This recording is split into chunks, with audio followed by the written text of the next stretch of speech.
আমাদের সিলেটে শাহপরান মাজার, এখানে দীর্ঘকাল পর্যন্ত অনৈতিক কাজগুলো চলতো। এই মাত্র কয়েকদিন আগে এলাকাবাসী এবং আলেম ওলামা সচেতন মানুষরা মিলে তার উদ্যোগ নিয়েছে, আমরা এগুলো বন্ধ করব। মাজারের কর্তৃপক্ষের সাথে আলোচনা করেছে, তারাও একমত হয়েছে। আর দেখছে যে পাবলিক সেন্টিমেন্ট আপাতত ওদিকে আছে, এর বাইরে গেলে ঝামেলাটা মেলা হতে পারে, তো দরকার কি, তারা বন্ধ করার সিদ্ধান্ত নিয়েছে। আর ওলিদের কবরের সামনে গান বাজনা হলে এর চাইতে বড় বেয়াদবি, এর চাইতে বড় গুস্তাখি কি হতে পারে? যেই মানুষগুলো বিদেশ থেকে এসে এখানে জান কোরবান করেছে ইসলামকে সমুন্নত করার জন্য, আর তাদের এই জায়গাগুলোকে যদি এখন অন-ইসলামের চর্চা কেন্দ্র বানানো হয়, এর চাইতে আফসোসের বিষয় আসলে কিছু হতে পারে না। তারা উদ্যোগ নিয়েছে, ঘোষণা দিয়েছে এবছর থেকে সেখানে এই জাতীয় কোনো অনৈতিক কাজ, মাদক সেবন হোক, নেশা হোক, নারী পুরুষের অবাধ ফ্রি মিক্সিং মেলামেশা হোক, কোনোটাই চলবে না, বন্ধ হয়ে গিয়েছে। এমন কাজ আমি দেখেছি, বিবিসিতে পর্যন্ত রিপোর্ট করেছে, এদের সাক্ষাৎকার নিয়েছে। জঙ্গিবাদ, মৌলবাদ, উগ্রবাদের কিছু ব্যাপার স্যাপার ঘটেছে কি না, বললো না, এগুলো কিছুই না। আমরা স্বতঃস্ফূর্তভাবেই অনৈতিকতা রুখে দিয়েছি। আমি মনে করি এটা গোটা দেশের জন্য একটা উত্তম নমুনা।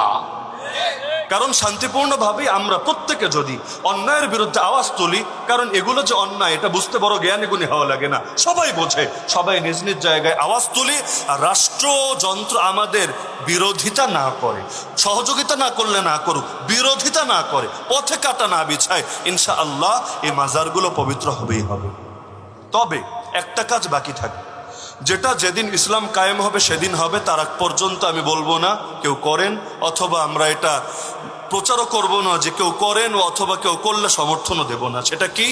আল্লাহ রসুল স্পষ্ট হাদিস আছে, কবরের উপরে কোনো ইমারত নির্মাণ করা যাবে না। কবরই মাটির কবর, তাতে যত বড় ব্যক্তিত্ব হোক, কবর থাকবে সাদা মাঠা, এবং কেয়ামতের দিন আল্লাহ তাকে চমকে দেবেন। এটাই হলো ইসলামের কথা, দুনিয়ার ফুডানি কোনো ফুডানি না। তো কবরের উপরে যেখানে বিশাল বিশাল অট্টালিকা ইমারত নির্মাণ করে রাখা হয়েছে, আবার মানুষ সেখানে গিয়ে সেজদা দিচ্ছে। মসজিদে এসে আল্লাহরে সেজদা দেয় না, সেখানে গিয়ে আব্বারে সেজদা দিচ্ছে। আর কি কি দোয়া, আব্বা বাচ্চা দাও, বাচ্চা দাও, বিয়ে করেছি 12 বছর বাচ্চা হয় না। কেমনে বাচ্চা দিবে? ডাটা কেবল দিয়ে না ওয়াইফাই দিয়ে, হটস্পট দিয়ে না ব্লুটুথ দিয়ে? কিভাবে সেন্ড করবে? কবরের ভেতর থেকে? নাকি কবরের ভেতরে অনেক ডায়াপার পরা বাচ্চা আছে, চাইলে এক কোনা দিয়ে ফুটা করে ঠাস ঠাস করে ছুঁড়ে মারবে? তো কবর তো বাচ্চা ডেলিভারির জায়গা না। আব্বা আব্বা বাচ্চা দাও। আরে জিন্দা হলে তাও নয় তো একটা ব্যাপার স্যাপার ছিল, মুর্দা মানুষের কাছে এমন কথা লোকে কিভাবে বলে? বলা দরকার ছিল কাকে? আরে বলা দরকার ছিল কাকে?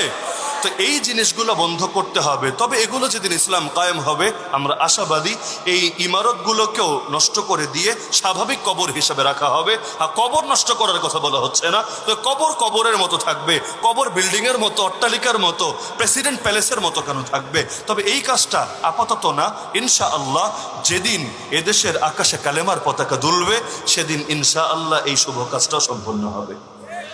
তাহলে মাজারের ব্যাপারে বার্তা ক্লিয়ার কিনা? বার্তা ক্লিয়ার কিনা? তা আমরা এর চাইতে বেশি বাড়াবাড়ি চাচ্ছি না, যে এটাকে কেন্দ্র করে সেই সংখ্যালঘুদের কেচ্ছারে একসাথে মিলিয়ে তারপর অন্য কেউ এটাকে চান্স যে কাজে লাগাক, আমরা এটা চাচ্ছি না। তবে আমরা এটা বলবো যে জনগণ যাতে নিজেরাই অন্যায় কিছু না করে ফেলে, বা আইন নিজের হাতে তুলে না ফেলে, মব জাস্টিস যাতে না হয়, এজন্য যারা ক্ষমতায় আছেন আপনারাই উদ্যোগ নেন, আপনারাই তদন্ত করেন কোনটা ওলির মাজার আর কোনটা হাওয়া কিচ্ছু না, পুরাই 2 নম্বরই ব্যবসা, আর কোনটা হলো গোস্তাখে রাসূলের জায়গা, এগুলো ক্লিয়ার করেন।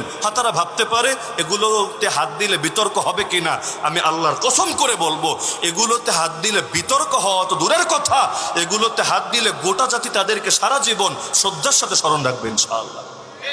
গুটি কয়েক গঞ্জিকা সেবনকারী, গুটি কয়েক অনৈতিক কার্যক্রমে লিপ্ত ব্যক্তিরা সমালোচনা করতে পারে, কিন্তু এদের সমালোচনা তাদের কোনোই ক্ষতি করতে পারবে না। এই দেশের আপামর জনসাধারণ তাদের সাথে থাকবে। আল্লাহ নবীর আদর্শ থেকে শিক্ষাটা পেলাম, হক আর বাতিল একসাথে মিলেমিশে চলতে পারে না। হক আসলে বাতিল দূর করতে হবে, আর বাতিল আসলে হক দূর করতে হবে, দূর অটো হয়ে যাবে। লা ইলাহা ইল্লাল্লাহ, লা ইলাহা মানে বাতিলের সঙ্গে সম্পর্ক ছিন্ন করলাম, ইল্লাল্লাহ হকের সঙ্গে আল্লাহর সঙ্গে সম্পর্ক জুড়ে দিলাম। এটাই কালেমার কথা, এটাই এই তাফসীরের শিক্ষা।